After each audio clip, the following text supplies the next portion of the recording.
Okay, in this video I'm going to talk about a woman who is rather empathetic. She's a counselor. Her name is Charlene. She's around 37, 38 years old. And she realizes that she's spent, her much, over her adulthood just, taking classes, becoming a counselor, and then being a counselor. And she had basically not had her own life. Okay, sorry about that. I started having an allergy attack. I think it's this tree that I'm sitting under. Anyway, now Charlene is, like I said, 37. She's never been married. She had a boyfriend for a while, but then she realized that he thought that once they married, she would basically give up working and just do things to suit him so he could progress. And as a counselor, she said no. But we all know how, narcissistic people of this kind, this type, they can be very manipulative, and then eventually their true colors, their masks slip, their true colors start coming out. So anyway, it did, and she said no, and she walked away. Now, as she got older, she realized she, at age 37, she said, okay, I want to have have children, and I'm not finding any man to have children with, and any decent man, she just couldn't. And so she decided to adopt. And this was early 2020, and the whole adoption thing went really fast. And that's because she basically had connections. She worked for some of the elders and doing some counseling for churches, like low paying or not at all. Anyway, so they basically rewarded her for her good behavior. I mean, extremely nice woman, and helped them out, and when they needed it. And with early 2020 and a lot of things happening in the county, a lot of things happening, the county needed some counselors to help. Okay, so, certain people and all, and people that needed it. So they helped her to get. They gave her references and stuff so she could get it, adoption. She could then adopt the child, and so she basically, let me see. She did the online kind of thing. She had a quarantine, and she wound up adopting a 2-year-old girl named Aubrey. And basically I have a whole video about that. They went really fast, and they did it over over videos, okay. And until the quarantine was over, and she had to run out, and get all these, not run out, but she had to order all these, because it went so fast, she had to order a bunch of furniture and do it by herself, put it in, because she was under quarantine. And all the other items were delivered, delivered just basically outside, because she was under quarantine total. And she, they had her house had a garage apartment, and they just left them in the garage part of it and locked it. And she had to stay, wait for a while, and then go and put it all up herself, because she was under quarantine. That was a lot of work, but she wanted to get this done. She wanted her daughter, her adopted daughter. So went through all that. Okay, now Aubrey's parents drowned in a careless boating accident. Her parents were just quite wild, and sad, of course.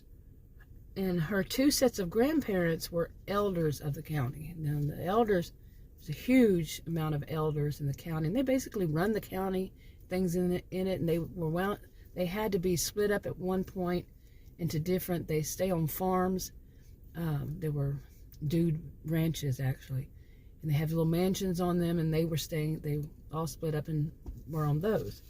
And so her 2 sets of grandparents were also elders. And they would not be able to raise her because, they were elders and such. And they all still wanted to be a part of Aubrey's life. I keep wanting to say Audrey, but Aubrey's life. And Charlene agreed. She didn't see any reason, she's a counselor, she didn't see any reason to keep them from their grandchild. Okay. So, anyway, I'm looking at my notes here. Okay, when she spoke to their grandparents, one told her that Aubrey had a nanny who had been a nurse. And, let's see. She was a nurse when she was younger. Okay, her name is Emily. Okay, so they told her about the nanny, and they said that they told her, of course, that it's her decision to make if she wanted. But Charlene, you know, took her time, told him that she'd get back with him, and she did. And she said that she would, you know, it would probably be a good idea. And, you know, of course, the nanny would have to be quarantined for a while, too. Remember, this is in 2020. And, you know, she made the decision about a week later, and before having Aubrey with her. And she thought that it would be a good idea, you know, wise idea, and she would, you know, as far as herself, you know, knew eventually they were going to be able to be vaccinated.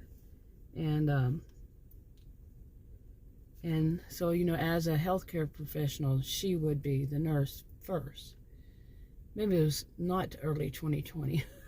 So, I'm getting the timeline screwed up here. Anyway, Charlie would also be quarantined, then the nurse would be quarantined, and she would become a live-in nanny, Emily would. And Emily would also be doing some telephone consultations for Pam, who is she's a 59-year-old, she's a doctor, with her brother, Doc Rick, they call him. He had retired, but he's back because of what all was going on. And now she would do that on her days off, weekends, Sunday and Monday. Well, her weekends were Sunday and Monday. And like I said, Pam was also the one that referred.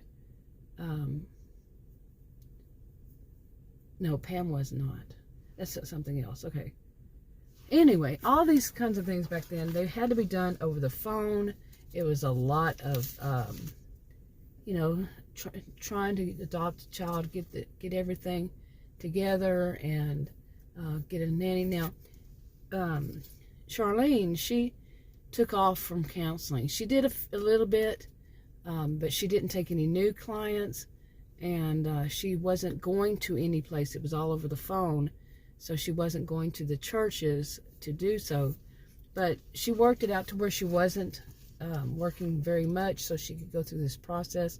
And she was finally starting to really balance more and take care of herself more.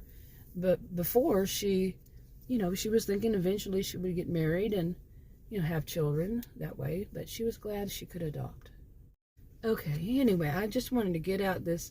But I think many people who are very empathetic, some call themselves empaths. They can't, some of them, not all of them, of course, can be too much of giving, too altruistic.